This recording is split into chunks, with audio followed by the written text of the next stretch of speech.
El SEMA, el SEMA. Yo diría, el SEMA es clave en mi vida académica, intelectual, profesional. Yo diría, el SEMA es la Universidad de Chicago en Argentina. La Universidad de Chicago es la universidad más ganadora de premio Nobel en la historia del premio Nobel. Así que yo me estoy educando en una escuela de economía que aborda la economía como casi una ciencia dura, en el sentido de que en economía hay que probar las cosas para poder hablar con propiedad. ¿Por qué el SEMA? Porque es el mejor lugar para estudiar economía, claramente te diría. Bueno, ahí hice mi maestría y ahí hice mi doctorado después. Ya que antes hablamos del mérito, yo siempre traté de estudiar en los mejores lugares que se podía estudiar. Cuando yo hice la UBA era fines de los 70, principios de los 80, y bueno, la Universidad de Buenos Aires en ese momento tenía un excelentísimo nivel. Había profesores recién egresados de las mejores universidades americanas dando clases en la UBA, para que tengas una idea. Hoy da clases Kicillof, o era profesor Kicillof en la UBA, ¿entendés? Cuando en su momento un marxista, o sea, alguien que es una pieza de museo intelectualmente, porque no hay marxismo en el mundo. Bueno, la Universidad de Buenos Aires tenía como profesor a Kicillof. Los profesores que yo tuve, muchos eran egresados de universidades americanas. Yo tuve profesores como Ana Martina de Mantel, el profesor Julio Olivera.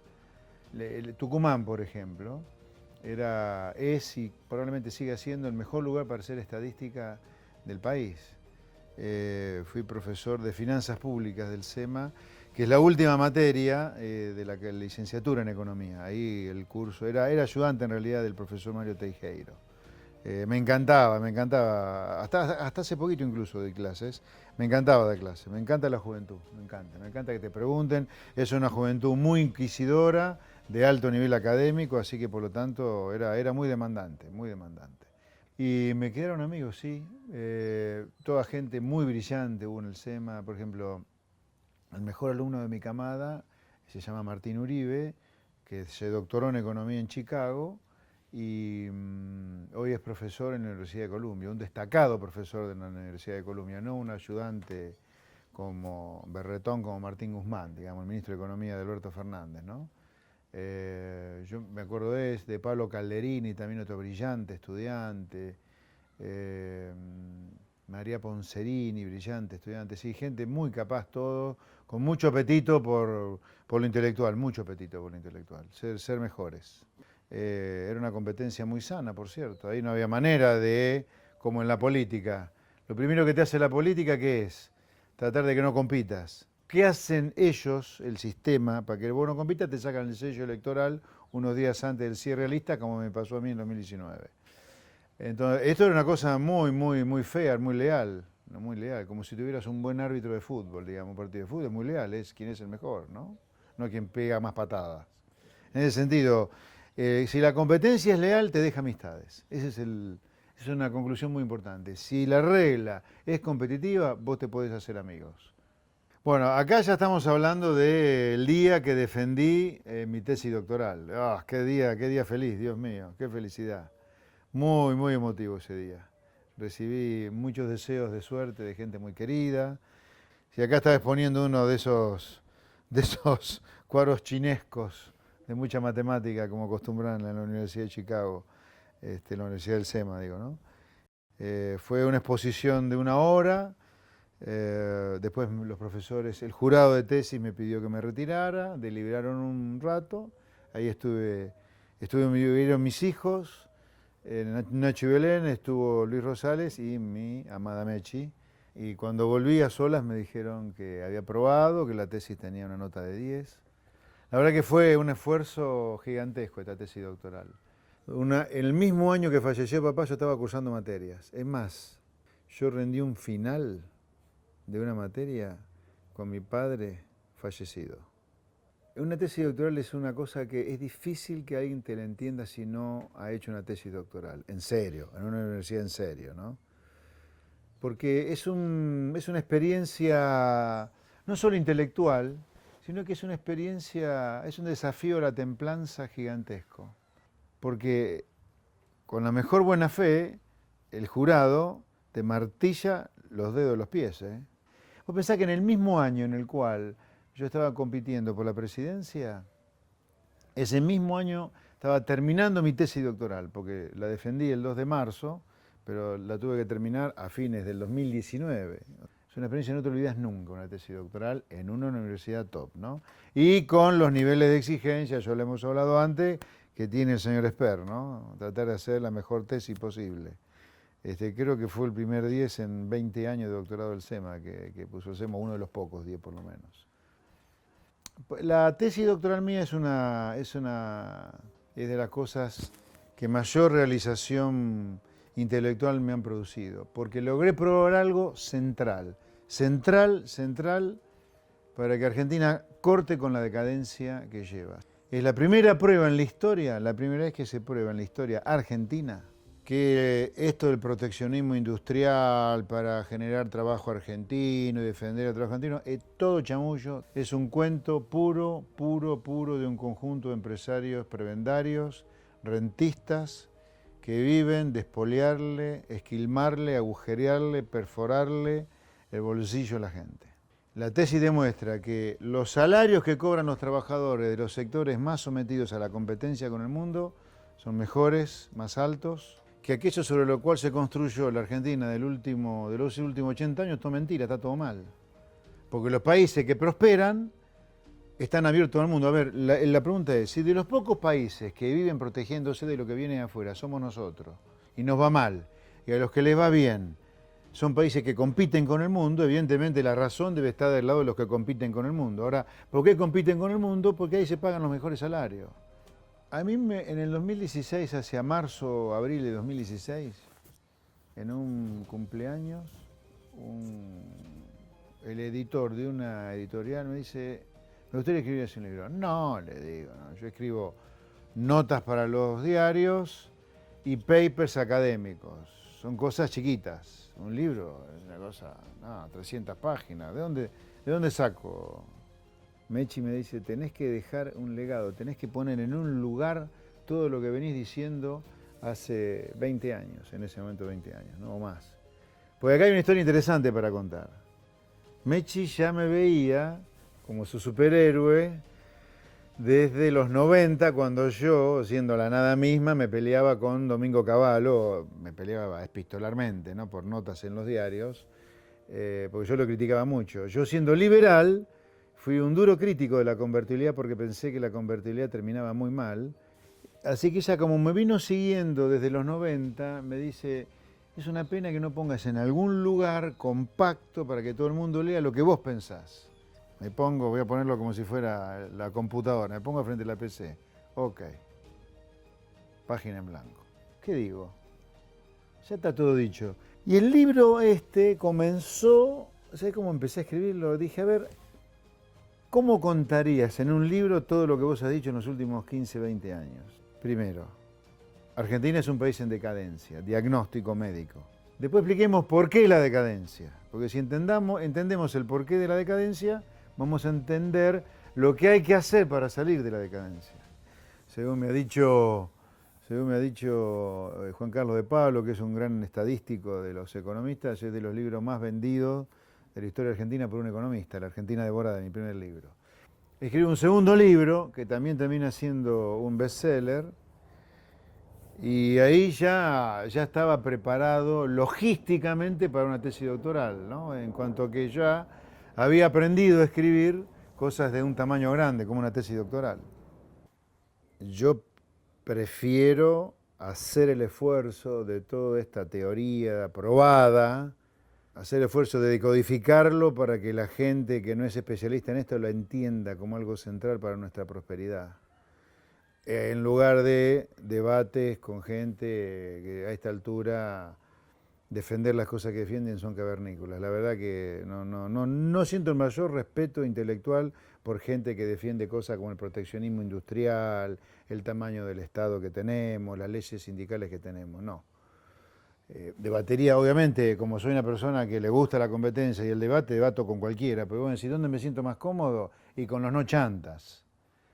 Porque el tipo que defiende el proteccionismo industrial, el tipo que defiende este tamaño del Estado, que nos destruye impuestos, el tipo que defiende estas leyes laborales que han generado 6 millones de trabajadores trabajando en negro, es un chanta. Pero es importante ir por el camino que decimos nosotros, no porque seamos iluminados, nada que ver, sino porque está probado en todo el mundo que prospera que este es el camino de la apertura económica, bien hecha, no como hicieron Martín y Dios y con Menem, malas aperturas económicas. Hay que abrirse de manera inteligente, reduciendo impuestos, reduciendo costos laborales, dando flexibilidad al mercado laboral, poniendo al Estado gente proba, no atorrantes, chantas, defendiendo al policía, defendiendo al enfermero, defendiendo al buen empleo público, pero saquemos los chantas, ñoque de ahí. ¿Qué es esto de que el piquetarismo tiene su sindicalismo ahora? Perdón, los planes sociales tienen su sindicalismo. Estamos todos chiflados acá. O sea, yo me siento más cómodo hoy en el llano, haciendo política, haciendo el esfuerzo de que la gente me entienda, porque en el mundo de los adultos supuestamente preparados son atorrantes directamente. La Argentina arranca su decadencia hace 80 años, pero hace 50, los últimos 50, de esos 80, directamente el modelo entró en una etapa degenerativa o degenerada, se degeneró por completo, porque todos los planes económicos de los últimos 50 años, todos terminaron en crisis, todos, ninguno se salvó. De esos 50 años, algo de liberalismo tuvo el Martínez Dios de 79 y 80. Algo de liberalismo tuvo Menem. De 50, como mucho 12 de liberales, que tampoco fueron liberales, por eso terminaron mal. ¿Cuánto es 50 menos 12? 38, ¿no? Bueno, o sea, el triple, más del triple de los últimos 50 años estuvimos con planes populistas, keynesianos, gastomaníacos, del proteccionismo industrial, de la sustitución de importaciones, de esta legislación laboral. Así que, por lo tanto, si este país se prendió fuego permanentemente en los últimos 50 años, tiene mucha más responsabilidad los defensores del sistema, del keynesianismo, del populismo, que el liberalismo, claramente. Yo le diría a los que dudan de que el liberalismo económico está atada a toda la libertad en general, no solo a la económica, los desafío a que revisen la historia. Los procesos que más asesinatos han provocado son los procesos donde se pretendió, se instaló el comunismo. El comunismo tiene sobre sus espaldas cientos de millones de muertos para imponer el comunismo. El comunismo cuando se impuso por la fuerza, usando la brutalidad, matando gente. El liberalismo, me dirás Pinochet con Chile, al principio, pero después el liberalismo, la concertación a partir de los 90, hace más de 30 años que la concertación chilena, la democracia chilena, sigue básicamente las ideas del liberalismo, poner el impuesto a las piñas por Pinochet, pero es el único país que me puede nombrar que se impuso el liberalismo a las tortas. Lo que se impone a las piñas y con sangre y con muerte es el comunismo, porque el comunismo es antinatural, el socialismo es antinatural, porque naturalmente la gente tiende a ser libre, tiende a querer vivir en libertad. Lo antinatural es el comunismo. Fíjate vos qué tergiversado que está todo, ¿no? Resulta ser que el liberalismo hay que imponerlo por la fuerza, y el populismo y el comunismo nos imponen por el voto libre de la gente, cuando es totalmente al revés. El discurso del sistema político que nos ha arruinado justamente es decir que la culpa ¿quién la tiene? No ellos, sino los otros, los que estamos en la vereda de enfrente. Y los que estamos en la vereda de enfrente, no es casualidad, somos liberales. Porque queremos liberar al pueblo de las cadenas del populismo que ata a la Argentina hace tantas décadas. Sí, a ver, yo creo que el kirchnerismo es lo peor que le pasó a la Argentina desde que volvió a la democracia. Es lo peor, es lo peor. Corruptos, brutos, soberbios, violentos, lo peor. Y el macrismo fue muy inteligente para plantearle una alternativa. Somos buenos, somos educados, somos lindos, estéticamente presentables. La sociedad venía tan podrida de 12 años de kirchnerismo que lo votó así, bueno, lo votó así, ganó por esto, ¿no? El balotaje Macri en el 2015. Pero no nos engañemos, Mauricio Macri es el hijo de Franco Macri. Franco Macri es de los empresarios más prebendarios y corruptos de la historia argentina. Hasta el mismo Mauricio Macri lo dijo de su padre, así que, ¿qué pretendíamos? Que hubiera algo muy, muy diferente al resto de la política de parte de Mauricio Macri. No, eso era una fantasía de gente un poco desinformada e inocente que habita en Argentina, lamentablemente, ¿no? Pero Cambiemos, no hay duda que es parte del problema de la Argentina, no de la solución, sin duda. Porque ahora, Macri presentó su libro, ¿no? Dicen que vuelven mejores. Yo no vi ninguna propuesta concreta de las cosas que hay que hacer. Y de hecho se presentó con todos los tripulantes del barco macrista que fracasó. Si vos decís, Marquitos Peña estaba ahí. Estaba Lustó, ¿no? Estaban todos. Así que sí, voy a presentarme como candidato a diputado por la provincia de Buenos Aires. Sí. Pero acá lo importante es, sí, yo me voy a presentar como diputado o candidato a diputado por la provincia o precandidato a diputado por la provincia de Buenos Aires. Y lo que la gente tiene que entender es que esta es una elección legislativa. Acá no se juega el destino del país.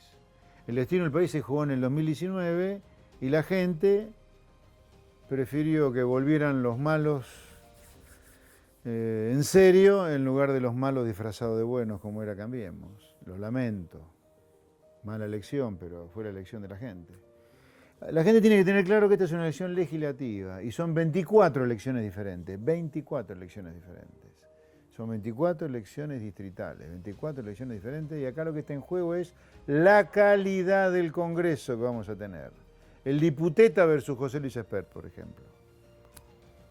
Eso es lo que viene en juego. No es la República que está en juego. Obviamente que todos quieren ganar, por eso van a utilizar todo tipo de argumentos, pero sí, nosotros vamos a seguir diciendo lo que dijimos en 2019, que si la gente no quiere comer rebanada de viento en 20 años, hay que hacer los cambios que nosotros proponemos, porque nosotros proponemos cosas que se hacen en los países en los cuales la gente vive bien, la gente prospera. Eso no lo quiere hacer Cambiemos, tampoco mucho menos el kirchnerismo, por supuesto, ¿no?